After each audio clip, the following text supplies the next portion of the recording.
Boas-vindas a mais uma das nossas análises. Hoje vamos mergulhar na mente de um dos verdadeiros arquitetos das ciências sociais modernas, Max Weber. Ele não era de todo apenas mais um académico fechado numa torre de marfim. O Weber construiu, literalmente, as fundações para entendermos o funcionamento mecânico do mundo em que todos vivemos hoje. A sua grande ideia mestra, aquele conceito central que amarra toda a sua obra, ainda causa debates acesos nos corredores das universidades. E é exatamente essa estrutura invisível que nos rodeia 24 horas por dia que vamos desvendar agora. Vamos a isso! E para não nos perdermos pelo caminho, o nosso roteiro é super simples. Arrancamos com a ideia mestra de Weber.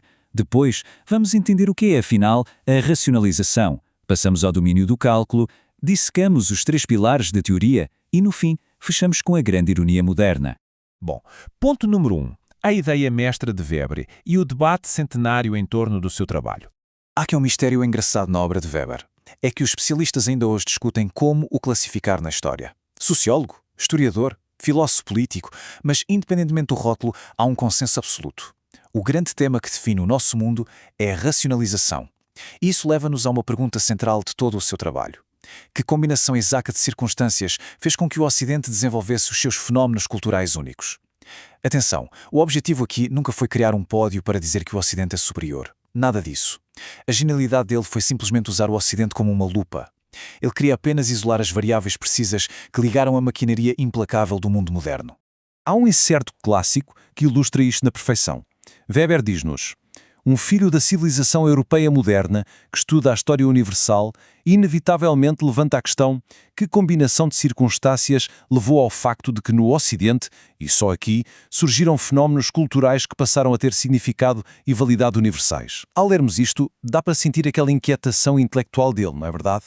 Ele olha em volta e nota que certas estruturas criadas numa geografia muito específica acabaram por ganhar um peso quase universal. Mas sublinho mais uma vez, ele não está a aplaudir isto como uma lei maravilhosa do progresso humano. Pelo contrário. Na verdade, a visão de Weber sobre este caminho racional muitas vezes expressa um cenário incrivelmente distópico e claustrofóbico. O que nos leva diretos à segunda parte, o que é, na prática, esta tal racionalização e por que motivo devemos olhar para ela para além de uma simples regra inevitável da história. A chave para desbloquear toda a teoria é esta. A racionalização é, no fundo, uma mudança radical da magia para a matemática. É a crença de que o mundo deixou de ser governado por forças místicas ou incalculáveis. Em vez disso, tudo pode, pelo menos, em teoria, ser medido, dominado e organizado através do cálculo rigoroso. Pensemos nisto. Hoje em dia confiamos muito mais nos algoritmos do telemóvel para descobrir músicas novas do que numa suposta musa inspiradora, certo? E isto não acontece só com a música ou com o dinheiro do banco. Esta tendência entranhou-se na religião, moldou as nossas leis e reestruturou por completo o Estado. Basicamente, tornou-se a lente principal através da qual a humanidade passou a ver a realidade. Vamos ver como isto se traduz no mundo real com o nosso terceiro ponto, o domínio do cálculo. É aqui que entra a verdadeira arquitetura da nossa vida moderna. A verdade é que o capitalismo moderno não surgiu apenas de uma vontade louca de acumular riqueza. Ele nasceu por causa da calculabilidade. Ferramentas como a contabilidade a partir das dobradas e o controle centralizado permitiram algo absolutamente inédito na história: prever os resultados de produção de forma exata. O capitalismo moderno distingue-se de qualquer sistema do passado precisamente porque pegou no caos e na imprevisibilidade do trabalho humano e transformou-os num processo altamente disciplinado, matemático e previsível lá dentro, no chão de fábrica. O grande objetivo desde o início foi pura e simplesmente eliminar as surpresas. E isto, claro, extravasa totalmente as paredes da fábrica. Historicamente, existia algo como a justiça Cadi, que era um sistema muito baseado em decisões feitas à medida, onde a lei dependia das emoções, da tradição e do contexto de cada pessoa. Era o oposto do previsível. Hoje, em total contraste, temos o direito moderno, que opera com uma lógica de sine ira et studio, ou seja, agir sem ira nem paixão. É um sistema altamente codificado, cego e objetivo. Tudo isto para garantir que a justiça se torne tão calculável e sistemática como uma máquina registradora. Vamos aprofundar um pouco mais com o quarto ponto do nosso roteiro, os 3 pilares da racionalização. É a altura de dissecar o que mantém esta estrutura colossal de pé. Para entendermos bem como toda esta engrenagem funciona, temos de olhar para 3 pilares essenciais: conhecimento, impessoalidade e controlo. E é super importante referir que nenhum atua sozinho. Eles são forças profundamente ligadas que juntas soldam as barras da famosa gaiola de ferro de que Weber tanto falava. Vamos lá analisar cada um ao detalhe. O primeiro pilar assenta num conceito alemão fascinante chamado Entzauberung, que se traduz para desencantamento. Agir de forma racional exige agir com base em relações de causa e efeito claríssimas.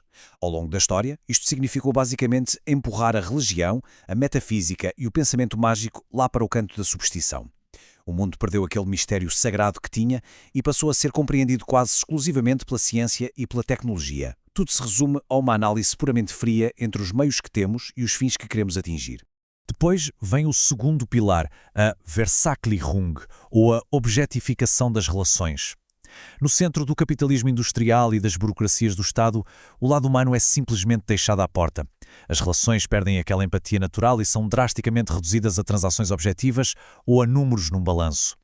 Imaginemos a frieza que é tentar resolver um problema urgente com um daqueles atendedores automáticos ao telefone.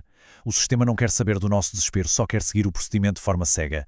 Seja numa fábrica ou a lidar com o fisco, a administração moderna não reconhece amizades nem emoções, apenas regras puras e duras. O terceiro e último pilar traz uma surpresa enorme sobre a origem do nosso controle moderno, o ascetismo intramundano. Curiosamente, o controle obsessivo das nossas burocracias de hoje começou como uma prática estritamente religiosa.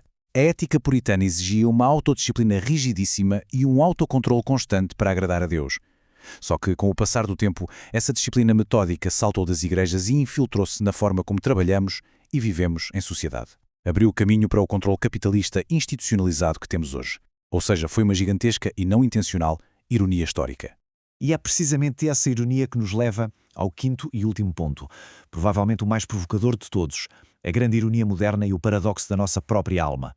É absolutamente fascinante perceber que este nosso mundo superlógico, gerido a folhas de cálculo, tem raízes tão irracionais.